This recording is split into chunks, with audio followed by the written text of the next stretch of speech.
Jesus went up the mountain by himself to pray. Finally. The gospel reading for this week picks up right where last week left off. There are no verses in between or anything, so the story really continues from exactly where we were. And so just as a reminder, this is right after the feeding of the 5,000, when Jesus had learned of John the Baptist's death, attempted to go to a deserted place by himself, and ended up with a crowd there, and cured the sick among them, and fed that crowd. And in today's reading, which again just picks up right where we left off, Jesus sends the disciples on, dismisses the crowd, and goes up the mountain by himself to pray. Finally. Finally. This is one of those passages that has a lot of really big imagery and connections we can make to the larger narrative, like the storm and the chaos of the wind and the waves. Wind moving over the waters has echoes of creation, God moving over the waters. And it's not necessarily a one-to-one or an allegory, but there are those moments that may bring to mind the sweeping narrative and the cosmic scope of the bigger picture, reminders here and there. And at the same time, there are a lot of very personal, individual moments to focus in on and look at more closely, like Jesus going up the mountain to pray after everything that has happened. He gets that time at last. And then, and this is a perspective I hadn't thought about before, Jesus would have had to look out across the sea, look back, turn something, and see this.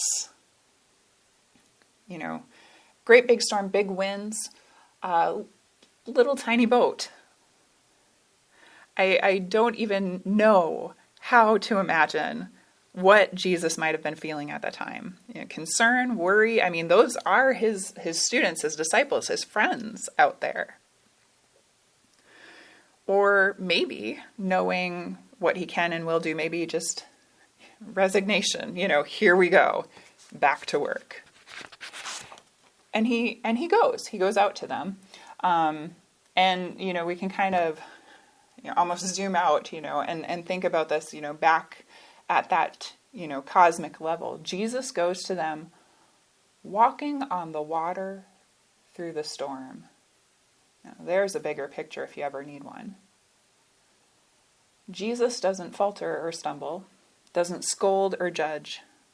In that moment of turmoil and panic, perhaps, Jesus reassures. Take heart. It's me. It's me. Don't be scared. Of course, Peter has his, kind of prove it moment. If it is you, tell me to walk out there to you. Okay. He does. And that's something, right? Peter does that. He makes it a few steps. He walks on the water too. Now, stay focused in here, because this is a moment. This is personal. This is Peter. Peter does make it a few steps on the water. He's got it for a little while. And I think this is also where, the application comes in as we think about our own lives, right? How many steps did Peter get? How many would we? Does that face you see as you picture this scene change as you think about that question? Change from Peter centuries ago to perhaps your own. That little faith, lasting only a little while, only a few steps. To have that Sunday morning moment or that mountaintop moment when it all clicks and we get it and we're doing the impossible and understanding it all as we spend that time focused on Jesus.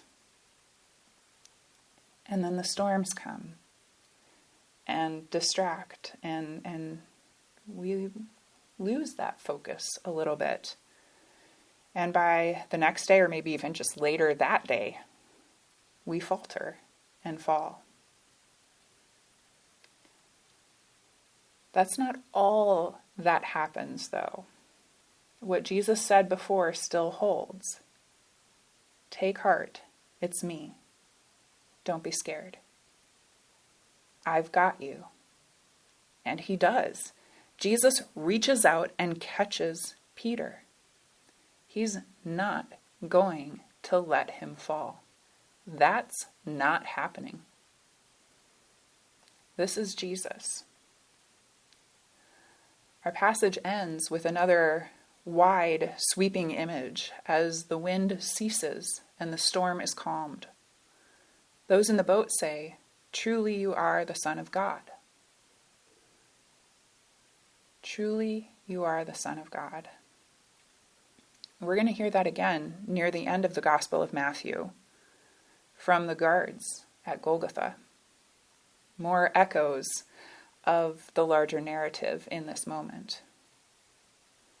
There's something about this with all the immediate, personal moments and everything that happens. This story also is one that makes us really consider who this is.